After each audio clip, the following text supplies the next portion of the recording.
Hey guys, my name is Francisco Hernandez, and today I want to talk about 3 more mistakes that photographers seem to make with off-camera flash. You guys seem to enjoy the first video on this topic, so I decided to make a part 2. If you guys haven't seen that first video, you can check it out using the link that's going to be in the top right corner of the screen or in the description area below. I'll leave a link there as well. And if you guys do enjoy this video, let me know by giving this video a like. Also, if you liked the last video, give it a like as well. And if this video does well enough, I'll actually make a part 3 because honestly, there's a lot of different mistakes out there to talk about. With this video series, I'm only going to be talking about mistakes that I personally made myself in the past, so you guys don't feel as bad when I talk about these mistakes as if I didn't make these mistakes myself. I am human. I had a lot of learning experience. I made a lot of mistakes, so I have a lot of different content to show you guys all of my bad images from the photos I've taken in the past. So you guys will see that in today's video as well. Before I continue, I do want to let you know that this video is sponsored by Skillshare. Skillshare is an online learning community filled with thousands of inspiring classes for creative and curious people alike. Explore new skills, deepen existing passions, and get lost in creativity with Skillshare.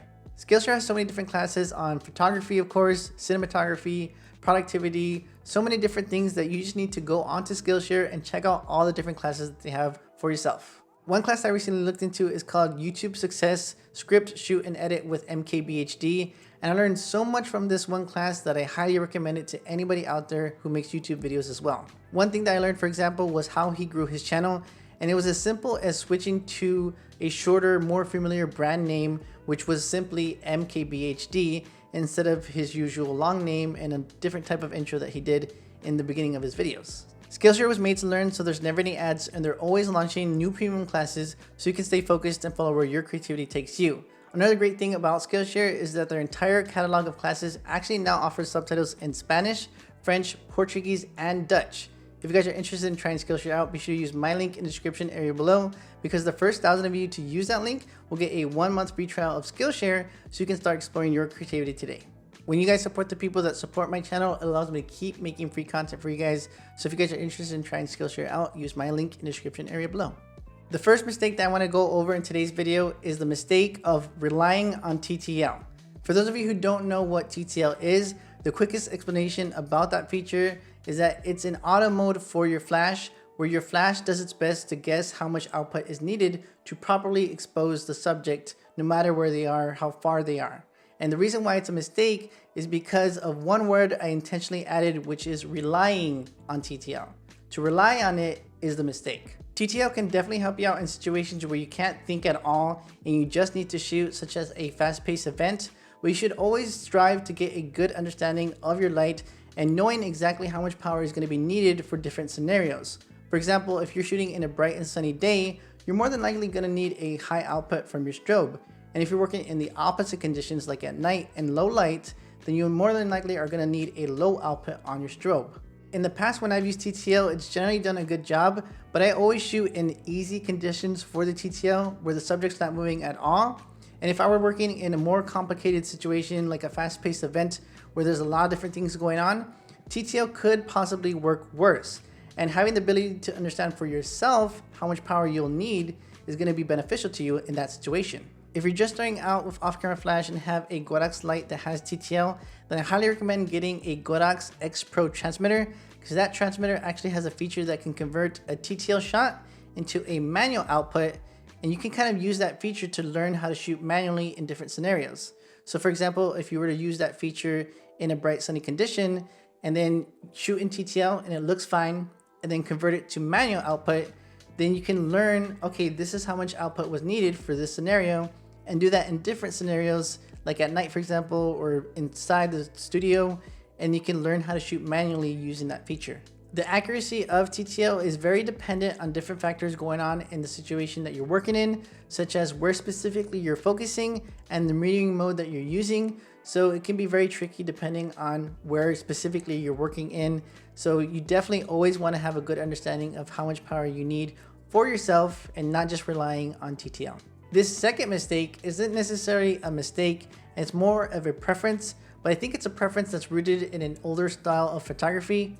As in, I see a lot of older people making this mistake, and it's the mistake of thinking that you can't have any shadows going on in your photo, or that you simply need to eliminate all the shadows on your subject. I remember when I started out using off-camera flash, I used direct flash often because of that mindset that I can't have any shadows in my photos.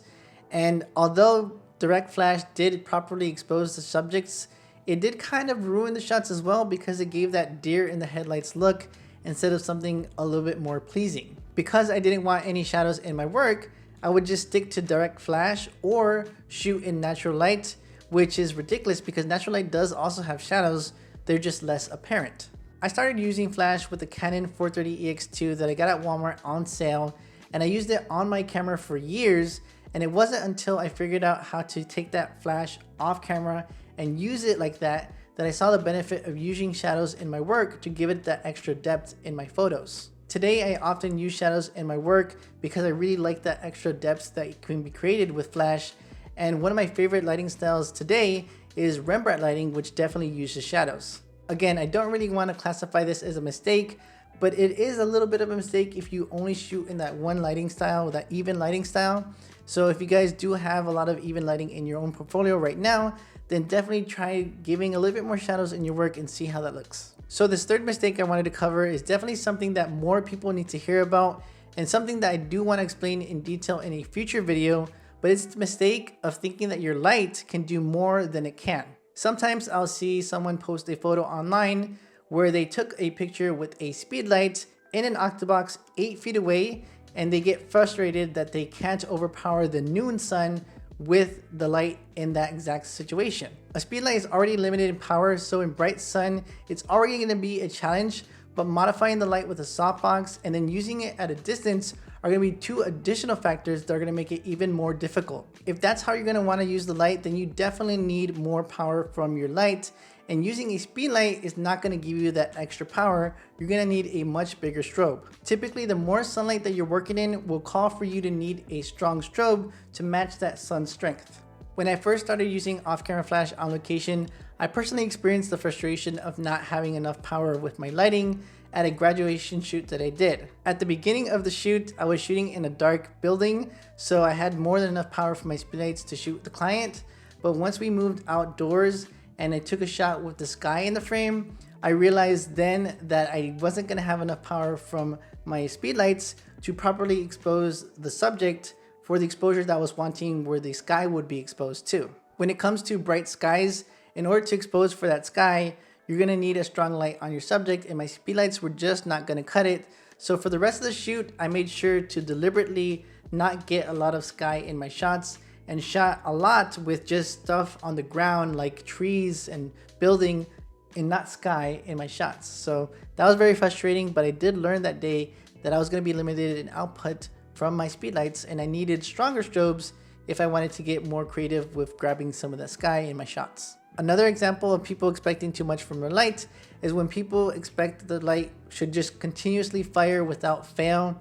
There's something called a recycle time with flash, and that's how long you have to wait until the flash can fire again.